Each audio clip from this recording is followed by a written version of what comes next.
Hello and welcome to the Political History of the United States, Episode 2.12, The Legacy of Bacon's Rebellion. When I first set out to begin writing about Bacon's Rebellion, I had planned on this being a quick 2 or 3 episode series to cover the events. And yet here we stand on Episode 6. This week, however, we are finally ready to wrap up events in Virginia and move to Massachusetts for the turmoil that is going to take over that colony in King Philip's War. Before we move on, however, we have some more of the story to put to bed. We are going to spend this week looking at the rebellion in the wake of Nathaniel Bacon's sudden death. This is going to include the return of Berkeley and his plan of getting retribution on those who wronged him, as well as the English response to the rebellion, because they are finally about to jump into the conflict. Finally, I want to take some time to look at the legacy of Bacon's rebellion. What did it mean long-term for Virginia? Beyond that, what was the rebellion? Was it a riot against a corrupt individual, or was it a greater independence movement that took place 100 years before the American Revolution? We have a ton to cover today, so let's jump right in and start addressing these questions. I had mentioned last time that the death of Bacon does not mark the actual end of the rebellion. In fact, after Bacon died, there would remain several pockets of resistance. However, as an organized effort that was fully united throughout Virginia, that part of the rebellion did in fact die on October 26 along with Bacon. While I would love to detail each one of these little groups that fought on, I'm going to end up largely having to bypass them in the interest of keeping my series on Bacon's Rebellion under 50 episodes. However, do be aware that some groups continued to hold out and fight, though their fights were largely uncoordinated from the other rebel holdouts. Immediately following the death of Bacon, the main theater of fighting was along the James and the York rivers. This is largely because even with the losses, Berkeley had managed to maintain some advantage when it came to fighting at sea. The death of Bacon had come at a time when one would expect fighting to have naturally been dying down. Men were already tired and ready to head home to prepare for the winter, the assumption being that the fight would resume the following spring. Had Bacon survived, it would have been interesting to see what the winter months would have brought. After all, at some point the English are going to arrive, and when they do, it likely means a complete shift in everybody's plans. With the weather turning colder, the Berkeley forces still holding the naval advantage, and the main figure of the rebellion dead, Berkeley opened up negotiations in certain circles to pardon the followers of Bacon who agreed to abandon his cause. Well, weeks before, this would have been unthinkable. After all, Bacon was winning the war. Things had certainly changed in a dramatic way in a very short amount of time. As more and more prominent figures of the revolt agreed to take an oath for Berkeley in exchange for a pardon, it did not bear well for the future of the revolution. Over the next several months of 1676 and into February of 1677, Berkeley was able to move slowly and methodically through the colony, regaining control. Throughout the winter months, the Berkeleyan forces proved to outmatch the rebels and continued to assert their dominance. As the war on the rivers was collapsing, more and more Berkeley was able to increase his control over the land itself. Now, you guys might have figured out by this point that Berkeley was really pissed off about everything that had gone down during the rebellion. Not only had he personally been defied, but he had seen his home looted, his capital burnt, and himself run from the colony more than once. The insults of being forced at gunpoint to sign the June laws or being stood up in Gloucester were not things that Berkeley would soon forget, nor things that he was going to be quick to forgive. Berkeley was taking a good amount of pleasure from capturing and imprisoning the leaders of the revolt when he got them. None of this is to say that the rebels simply went home. Well, yes, some of them did basically just that and say that they had had enough for today and went home. Many did continue to fight on. As we will discuss, the resistance is hardly over. However, where things had so dramatically changed is that this was no longer something that resembled a cohesive rebellion. Basically, everybody was trying to hold on and not get destroyed by Berkeley's forces. What was gone was that center of power that Bacon had brought. Sure, there were others trying to hold it together, men like Lawrence and Drummond, but generally everybody was now just off doing their own thing and trying not to die. As men had flocked to Bacon when victory was so assured, those who had at one point fought for the rebel cause now quickly jumped right back across the lines for the governor. The winds were changing, and is so often the case, men did not want to end up on the wrong side of the battle. Berkeley was happy to welcome the average foot soldier back into the fold. After all, he did need to make sure that he had people to fight for him. However, as for the leadership, well, that was a much different story. Berkeley had been humiliated time and time again. Bacon was dead, and there was going to be no retribution he could get there. However, as for the rest of the leadership, well, Berkeley had plans for them. In the middle of January 1677, Berkeley would begin taking his revenge.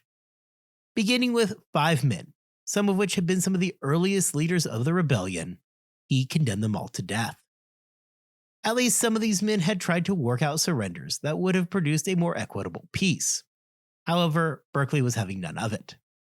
On January 24th, outside the ruins of Jamestown, 2 of the 5 men were hung. Another would disappoint the governor by dying in jail, while the other 2 managed to escape the noose and slip back into the ranks of the rebels. This, however, does start a new phase in the rebellion. Berkeley had plans to punish those involved and was not interested in peaceful terms. For anybody who maybe was thinking about coming to terms and surrendering, the message was loud and clear. The governor was not happy to go back to the status quo or for some oath of loyalty. He fully planned to weed out the revolutionary leaders where he could and make sure that they could never rise up against him again. The English were, to say the least, very concerned about the events going on across the Atlantic in their colony. Obviously, they were ultimately going to have to respond to the events. It is here that we should take just a moment to remember how quickly things had progressed. While it may seem that May of 1676 was a long time ago, the fact is that it is just 8 months past the beginning of the rebellion when royal troops begin to arrive in February of 1677. In order to address the rebellion in Virginia, the king, Charles II, chose to form a commission made up of 3 men. The first man was Captain John Barry, who would be the first to arrive in the colony with a group of approximately 70 English soldiers. These troops were there to both protect Berkeley from the rabble and to some extent protect the rabble from Berkeley. The second man was Colonel Francis Moyerson. Moyerson was sent along as he had a long history in Virginia. He had spent time there working under Berkeley and had even served as governor during periods when Berkeley was absent. His knowledge of the land and of Berkeley himself was going to prove important. The final commissioner, who was trailing slightly behind the others, was Colonel Herbert Jeffreys. The first 2 commissioners came along with 70 men. Jeffreys, on the other hand, was the man bringing the force. Along with Jeffreys was 1,000 men, all ready to fight. Ultimately, the job of restoring order throughout the colony was going to belong to Jeffreys. This was, in all ways, a devastating blow for Berkeley. From virtually the moment that the commissioners arrived, they made clear that Berkeley's primary job was to do what they said and to stay out of their way. Berkeley was free to do whatever he wanted, as long as it is what the commissioners told him to do. For all intents and purposes, this would mark the official end of Berkeley's time in power, and would render him nothing more than a lame duck for the rest of his time in Virginia. When the English do arrive, they do not come to restore Berkeley to where he had once been. Instead, they were there to usher in a new era of English rule. The political apparatus that Berkeley had so carefully crafted and had so enriched him and his followers was done. There was no coming back from this one.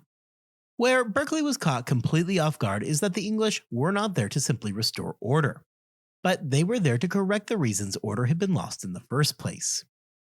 In this fashion, Berkeley found that, despite everything he had done, he was being viewed in many ways as being just as big of an enemy as Bacon was.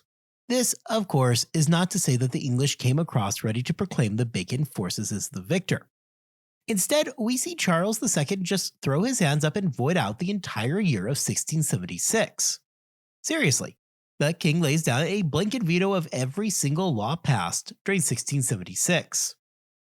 To add a final insult to the old governor, the king issued a pardon for him and his allies in the legislature for their treason. Now, you may be asking, wait, why does Berkeley need a pardon? Yeah, the guy may have been somewhat incompetent, but a traitor? The English, however, point to the fact that Berkeley and the legislators had signed off on the June laws. Sure, they were at gunpoint, but in the eyes of England, that was not a terribly relevant fact. What was relevant is that they wanted to make sure that Berkeley fully understood his place in the new order. The English issued pardons for nearly all of the revolutionaries, as well as for the people in Virginia as a whole. The notable exception being Bacon himself, who didn't much care because he had been dead for the past 4 months. All the pardons required of the Virginians is that they stop fighting and that they take yet another oath pledging their loyalty to the king. Berkeley was not super anxious just to totally abandon everything he had worked so hard to build, and would find that he often clashed with the English forces. Deciding that he was going to assert the fact that, as of the moment at least, he was still governor, Berkeley called an assembly at Green Spring to restore the government systems that had been displaced by Bacon. However, this time there would be no free election. This just makes sense. Just because Berkeley was now appearing that he was going to emerge victorious, the reality is that there is still a whole lot of animosity towards Berkeley, and a whole lot of sympathy and support for the rebels. Sure, the support might not actually be going out and fighting anymore for a lot of people. However, in their hearts and minds, they still knew which side they chose. Free elections would have given an opportunity to once again legitimize the rebels and give them an open forum, something that Berkeley just simply couldn't allow. Instead, Berkeley allowed the local sheriff of each county, sheriffs who were loyal to him, to choose who the new representatives were going to be. This ensured that Berkeley would be ruling with men who were unquestionably loyal to him and would deny any future legitimacy to the rebels. During their time in Green Springs, it was a mixture of discussion on how to get the colony back on its feet. However, mostly it was just a bunch of guys discussing how they were going to enjoy the spoils of war. Discussions were varied, however, often came back to the confiscation of land of those who had fought alongside Bacon. Because, the best way to move forward is to learn absolutely nothing from the revolt that you have been fighting for months, instead of actually addressing the issues. This would mark the beginning of a tense relationship between the royal forces and Berkeley. The royal forces had two primary issues. First, as discussed before, the rebellion didn't simply end when Bacon died. Sure enough, there were still pockets of rebellion throughout Virginia. Second, they needed to deal with a royal governor who wasn't really following that command to just stay out of the way. Berkeley, ever the survivor, did all he could to avoid being the lame duck that the English intended him to be. However, the English were playing a different game than Berkeley or Bacon. They had a trained army. They had mandates from an actual king. For Berkeley, his authority was soon basically contained to his home in Green Springs, and not much further than that. In the months between February and June, Berkeley did all he could to reassert his own authority. The meeting that he had held at Green Springs, in direct defiance of those English orders to basically do exactly as we tell you, is only a single example. Suddenly, it was Berkeley who had become the rebel to the English. All of this reached a head in early May 1677. By this point, the English were so sick of Berkeley's continued interference that some of them wanted to see him hung for treason. This would not come to pass. However, the commissioners all agreed that Berkeley needed to go. Therefore, the decision was made. Berkeley and his legislature were officially disbanded. Berkeley was stuck on a boat and sent back to England. William Berkeley would return to England in disgrace, where he would only survive for a few more months. On July 9, 1677, Governor William Berkeley died. William Berkeley first appears in our story way back in episode 1.12. There, during his first stint as governor, he had seen the colonists defeat the Powhatan Confederacy. Now, however, it is time for William Berkeley to exit our story. It is an interesting question to wonder what would have happened if he had simply addressed the Indian threat on the frontier in a method that didn't simply include raising taxes. This ability to be completely tone deaf throughout the entire period of Bacon's rebellion would come to color the legacy that Berkeley left behind.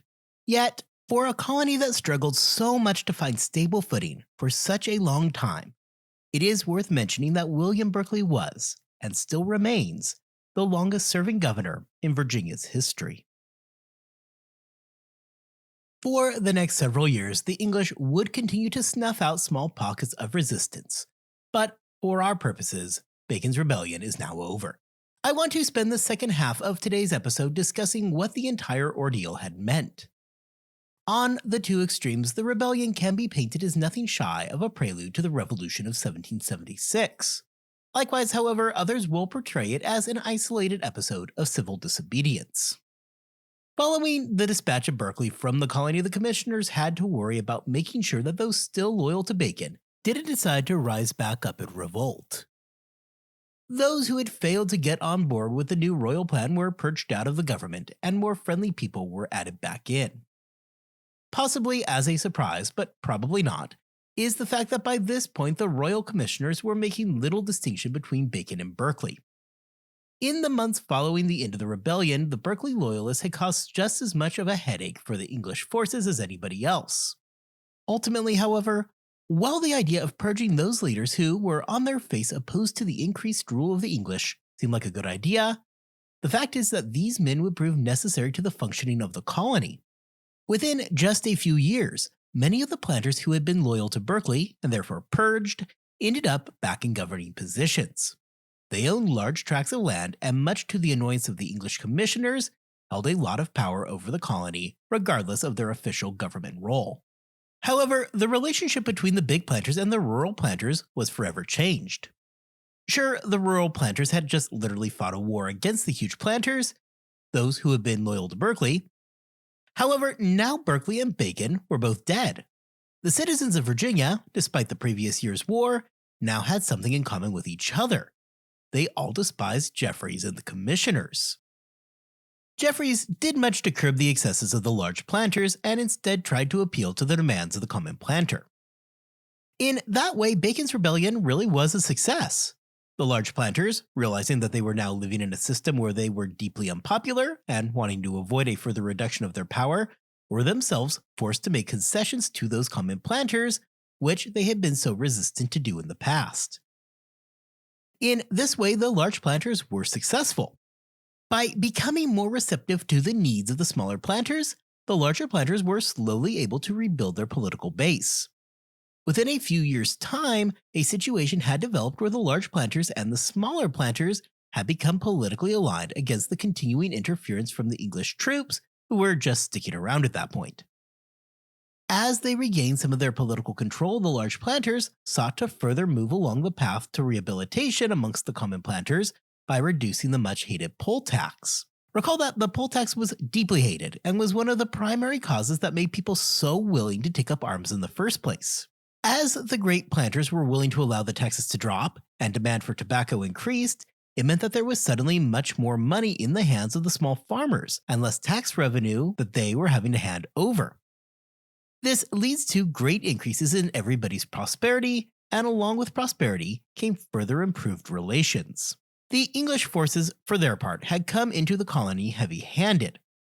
Sure, they were willing to concede to some of the demands of Bacon's rebels. However, it is impossible to ignore that Virginia had for the last 70 years functioned pretty much independently of the home islands. Much like in New England, Virginia was fine being an English colony, as long as the English didn't interfere with the day-to-day operations of the colony. However, for the period between 1677 and 1682, while Virginia was occupied by royal troops, the level of autonomy in Virginia was near zero. They were taking command straight from the king, and nobody was happy about that. Virginians had their way of doing things, and the occupiers wanted to do their own thing their own way. The large planters used this to their advantage. Nobody liked having the English occupying Virginia, which for the first time in years worked towards uniting the interests of the great and the common planters alike. This leads to a monumental shift in thinking, whereby at the beginning of the 18th century, all classes of planters stood united together against the potential tyranny of the English government. They are going to remain united moving forward, and the next time that they decide that things have become intolerable, it would not be each other that they chose to fight, but rather the English in 1776. In the end, it is hard to look at Bacon's rebellion and not consider it to be a success. Admittedly, in a far more roundabout fashion than I imagine Nathaniel Bacon would have guessed. However, the great planters, realizing that they needed to make those critical concessions and the reunification of the Virginia people under the joint hatred of the occupying English, managed to accomplish many of the original ends of the rebellion. Even when it came to the actual stated reason for the rebellion, Indian relations, things did improve. The large planters of the colony were still not on board with the Bacon-esque plan to deal with the Indians, chiefly genocide. They would never come around to sharing that point of view that the only good Indian is a dead Indian. However, in the years following the rebellion, they did realize the importance of Indian affairs on the frontiers and knew the powder keg that they were sitting on. And while they weren't on a mission of extermination, they would be far more attentive towards the situation when the Indians did show signs of aggression. As we just discussed, the poll tax was slowly erased, and no longer were the great planters working only to get rich at the expense of the common planters. Instead, what emerged was a far more unified colony. Once Berkeley was gone, much of that system of cronyism that had so defined the colony over the past decade and a half was largely broken. The English would remain an occupying force in Virginia until 1682, when the majority of the English had died off from disease, including Jeffreys, who died in 1678, and the remaining would be recalled back to England. When looking at Bacon's rebellion, it is completely impossible to ignore the obvious symmetry with the events that would take place 100 years later. Exactly 100 years after Bacon was arguing the June Laws, another Virginian, Thomas Jefferson, was busy drafting the Declaration of Independence. At the same time, George Washington was leading colonial forces against the British Army. And while not a huge player, we seriously can't miss the fact that Washington's great-grandfather was directly involved in the events leading up to Bacon's rebellion. The entire thing is so perfect that it makes it difficult at times to remember that they were in fact separate events. The timing of the two conflicts sets up a situation that so perfectly suggests that Bacon's rebellion was some kind of prelude to the American Revolution that it is an easy idea to grasp onto it. This is not even to mention that there was at least some evidence that those involved in Bacon's rebellion, at a minimum, flirted with the question of, what if we sought independence? For the Crown, Bacon's rebellion had been nothing short of a disaster. A corrupt governor had allowed conditions to get so bad that it threw the entire colony into open rebellion. While actual independence had little chance of success in 1676, the English were not anxious to find out. For the brief time that such dreams took over the minds of Bacon's rebels, there were thoughts that maybe they could strike an alliance with the Dutch, who had just years before lost control over New York. Back in London, there was at least some concern that the rebellion could expand and sweep through the remaining North American colonies. The relationship between the home islands and New England had never been wonderful, and as we will see in episodes to come, certainly was not improving during the 1670s. And it is not much of a stretch to think that they would have been happy to join in the rebellious fun. Yet, despite some wishful thinking, and again that deep desire to connect Bacon's rebellion to the events that would take place a century later, independence didn't really seem in the cards in 1676. The colony was still dependent on England, and more than likely lacked the ability to break away and survive. As it follows in London, the fear really wasn't an independent set of North American colonies, but rather that rebellions were expensive.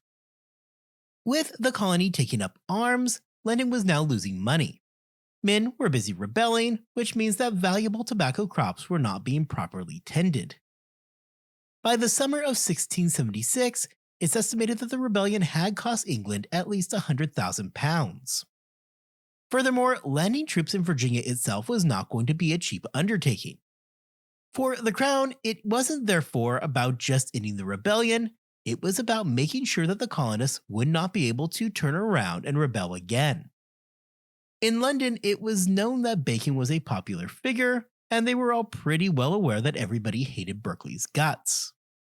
This explains why the English were not super anxious to work with Berkeley upon their arrival, and basically just wanted him to stay out of the way. While to a degree the commissioners sent over to Virginia agreed to concessions to the common planters, their time in the colony was often seen as being heavy-handed. The English government sought to get control over the colony from the local level on up. However, this did little but to cause anger amongst the colonists. Since 1607, Virginia had largely been autonomous, and now suddenly the king and his commissioners were trying to rework all levels of government inside the colony. Ultimately, this attempt is going to be what pushes the common planters and the great planters of the colony into an alliance that is basically going to last up until the American Revolution a century later. They may have had their differences, but everybody could universally agree that they hated the continuing English interference in their daily lives. This ultimately becomes our postscript on the overall rebellion. Sure, Bacon was dead and his rebellion had been put down. However, much had changed because of it. Berkeley had been disposed. A lot of those hated taxes had now been rolled back. Most importantly, however, that alliance of the great planters and the common planters comes into existence. This relationship is going to help to begin to create an American identity in the century to come. Suddenly, the colonists found themselves thinking about their position in the empire far more than they had before. This question is going to continue to be at the forefront in the North American colonies for the next decade as the Glorious Revolution approaches. In this way, the attempts of the Stuart governments to intervene in local governments would profoundly backfire on them. Mismanagement is going to again push the colony to the brink of disaster in 1682 when colonists are fed up over the falling prices of tobacco. As Berkeley had feared decades earlier, having a single crop that you're completely reliant on made for an extremely volatile economy. And while the king's policies of heavy-handedness may not have been the sole cause of falling tobacco prices, as it appears the bigger culprit had been overproduction in the face of stagnating demand, it was much easier to point the finger at the English on the ground. During the riots in 1682, Virginians of all classes took up burning vast amounts of their crops with the hope that by having less supply, it would drive prices back up. This put the English government into the unenviable position of having to quell the newest riots. Riots that were widely supported by all Virginians, as the oversupply of tobacco threatened to hurt them all. Even though the king wanted to concede changes to the common planters, the heavy involvement in local politics and the English attempts to micromanage to prevent another rebellion created a situation conducive to the common and great planters in Virginia coming together. The tobacco riots in 1682 helped to further cement the two rivals against the perceived enemy in the English occupiers who, in the mind of Virginians, wanted to keep the tobacco prices low and hence tried to quash the new rebellion. This change is reflected largely in what it meant to be an American colonist, and becomes apparent in other areas as well. For example, one of the biggest, largely unintended results of Bacon's rebellion can be seen in the very sudden rise of slavery in Virginia. While there are numerous theories out there for why there was such a sudden rise in the prevalence of slavery following the rebellion, one of the major theories is that it stems from this fundamental change in thinking regarding the place of the colonists within the empire. Prior to the rebellion, people viewed the colonies as a big get-rich-quick scheme. You could go over to the colonies, make your fortune, and then head back to London to spend it in peace. In that situation, the investment into a slave really did not seem worth it. You're not going to be there that long, and an indentured servant would provide more than enough years for you to conclude your business in the colonies. Following Bacon's rebellion, however, that paradigm gets turned on its head. Already changing before the rebellion, as more and more people born in the colonies wanted to stay there, and as immunity to the local diseases grew, people were now living longer. However, during the rebellion, we see that both sides are more than willing to use the indentured servants of the enemy force against them, with early freedom being the price to pay. People staying in the colonies longer, and possibly for their entire lives, in conjunction with concerns over indentured servants rising up and killing them, made slavery look like a much more attractive option. There was a general belief that controlling an African slave would prove far easier to accomplish than controlling indentured servants. There are other reasons as well. For example, protection in the Caribbean in the late 60s had peaked, which in turn drove down their demand for slaves, thus pushing the cost lower, which opened up new markets. These are things that we are going to talk more about in the future, so don't worry about that too much for today. Regardless, however, following Bacon's rebellion, there is a noticeable shift away from indentured servants and towards African slaves.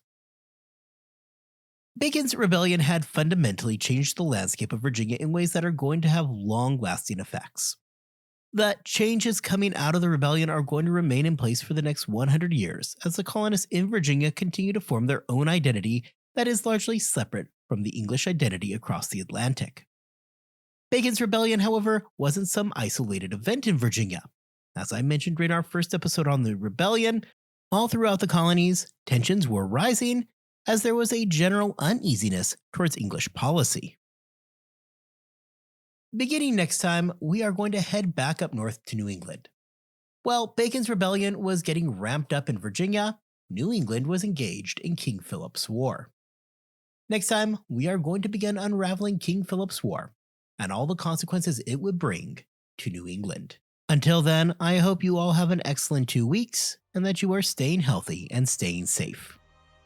I will see you back here then as we begin looking at King Philip's War.